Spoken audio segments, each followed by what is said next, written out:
Blade Runner, a ridiculous, inane, far-fetched attempt of pathetic leftist commie propaganda, daring to insult the beloved free-market capitalist American dream. Directed by Ridley Scott in 1982, Blade Runner follows the story of former police officer Rick Deckard, a Blade Runner tasked with the hunting down of replicants, bioengineered robots virtually indistinguishable from humans, set in a dystopian Los Angeles in 2019. The film explores identity, humanity, capitalism, and existentialism within a dense, rain-soaked neon-lit future.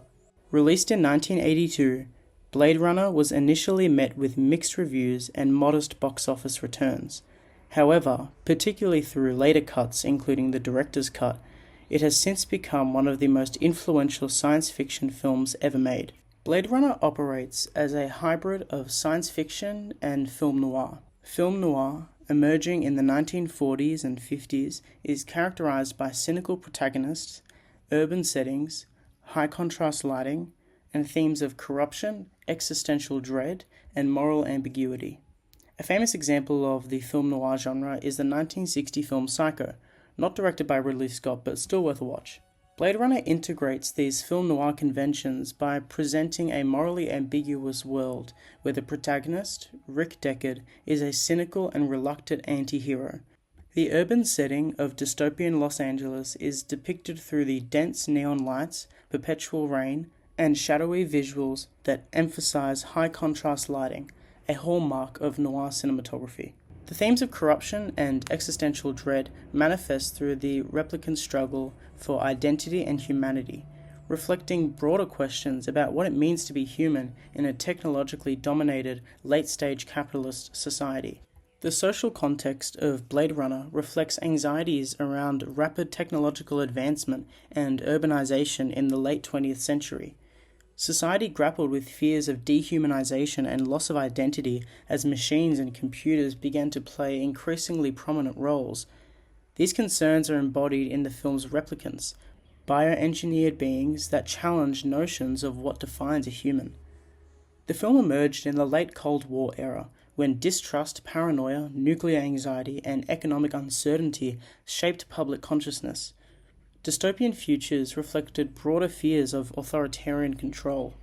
The cyberpunk aesthetic of the film, characterized by a fusion of high-tech and low-life, reflects the cultural aspect of this era, the collision of corporate power, technological progress, and social decay. Now, through the political lens, the Reagan era ignited anxieties amongst American and specifically American working-class people at the time. Reagan's policies, known as Reaganomics, significantly increased wealth inequality in the US by implementing massive tax cuts for corporations and the wealthy, slashing social spending, and deregulating industries. While also significantly reducing social spending, cuts of $22 billion to social programs such as food stamps and housing increased poverty and impacted low-income families. His aim, however, was successful. Concentrate wealth in the hands of the few, make homeless people more homeless, minimize regulation of the free market, and manipulate the masses into believing the myth of trickle-down economics. The free market mythology, it argues that the most ruthless, selfish, opportunistic, greedy, calculating plunderers, applying the most heartless measures in cold-blooded pursuit of corporate interests and wealth accumulation, will produce the best results for all of us. Upon its 1982 release, Blade Runner received mixed reviews and modest box office success. Initial audiences and critics found the film's pacing slow and its narrative confusing, especially given its complex themes and ambiguous ending. The dystopian vision clashed with the more optimistic science fiction films of the era, which may have alienated mainstream viewers. Another factor I find contributes to the film's lack of popularity at the time is that in 1980s Hollywood, most movies were represented in a very patriotic way. Considering the social, historical, and political context of the 1980s America felt the need to compulsively project how great they were to the rest of the world, and viewed patriotism and aggressive patriotism as a genuinely virtuous trait. Blade Runner had directly challenged and slightly dismantled the idea, leading the majority of America to not show interest in the film, as it did not resonate with their existing ideology. The political and economic context of the Reagan era also influenced audience reception. Many were resistant to the film's implicit critique of capitalism and corporate power. The film's somber tone and bleak depiction of urban decay contrasted sharply with the prevailing cultural optimism of the early 1980s.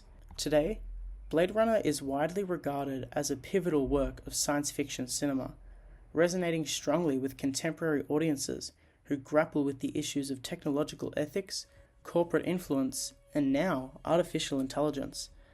Contemporary viewers are often more receptive to its critical stance on corporate greed and social inequality, reflecting a growing skepticism toward unregulated capitalism. The film's neo-noir aesthetics and philosophical questions have earned it a cult status, and its multiple cuts have allowed audiences to engage more deeply with its complex narrative.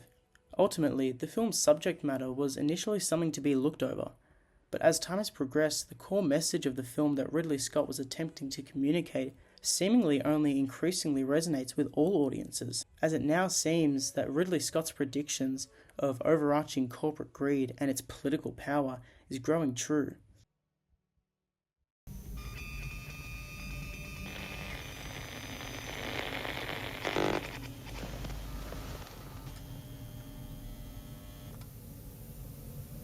Would you step out for a few moments, Rachel?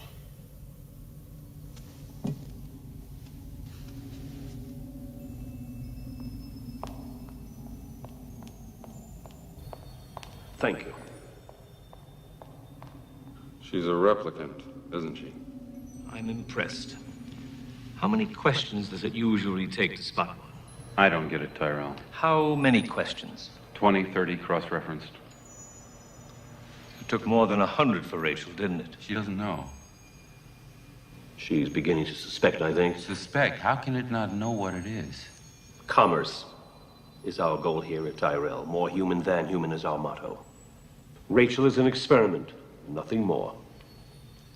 We began to recognize in them a strange obsession. After all, they are emotionally inexperienced with only a few years in which to store up the experiences which you and I take for granted.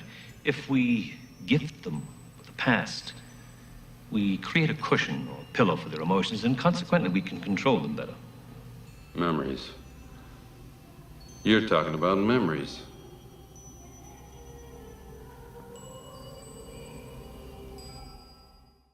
This scene takes place in the Tyrell Corporation headquarters, a massive, pyramid-like building that dominates a skyline.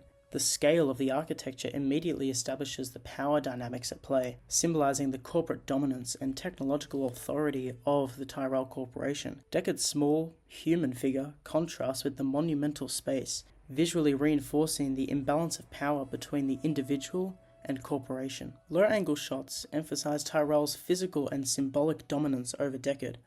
Close-ups on Tyrell's face convey a calm, controlled authority, while Deckard's framing in the shadows underlines his vulnerability. Strong, chiaroscuro lighting creates contrast between light and shadow, reflecting moral ambiguity and the tension between corporate power and human ethics. Tyrell is often portrayed in a soft, golden light, giving him a godlike, untouchable appearance. The use of minimal, ambient music and echoes within the vast hall heightens the sense of scale and isolation, emphasizing the intimidating environment created by the corporate structures. The pyramid-like building of the Tyrell Corporation headquarters is an intentional use of symbolism, as it is evocative of complete and absolute, almost divine-like power. Its pyramid shape causes the viewer to immediately associate it with the ancient Egyptian pyramids and society, a society defined by its extensive and inhumane social inequality, whereby the primary function of the people at the bottom of the social pyramid is to work and serve for the ones in power at the top of the social pyramid, representing how wealth and technology are concentrated at the top, with replicants and humans beneath its shadow. Tyrell's formal attire communicates authority, sophistication, and control, representative of aristocratic and elite status, whereas Deckard's practical clothing suggests vulnerability and his status as an outsider to the corporate elite. This scene reflects neo-noir conventions through its moral ambiguity. Tyrell is not overtly villainous, but his manipulation and god complex evoke ethical tension. The urban dystopia is implied through the scale and impersonal nature of corporate structures. This scene advances the narrative by revealing the replicant's vulnerability and Tyrell's manipulation, motivating Deckard's moral and professional conflict. It underscores the theme of human versus corporate power, central to the story's tension. Tyrell represents corporate greed and technological elitism, while Deckard embodies the ordinary human struggling within oppressive systems. Taken together, these elements of Blade Runner do more than craft a striking dystopia. They hold up a mirror to our own society, showing how power, profit, and control shape the world around us. So here we are, staring up at the concrete, lifeless corporate pyramids and watching synthetic humans struggle for meaning. And we ask ourselves, if the so-called free market promises liberty while concentrating power and exploiting life on Earth itself, are we really freer than Deckard hunting replicants in the rain? Blade Runner isn't just a movie about a dystopian world, it's a subtle way of saying that the feared future is here, and Elon Musk purchased all the rain, which you can now buy in individual bottles at your local Walmart for only $8.99 per bottle.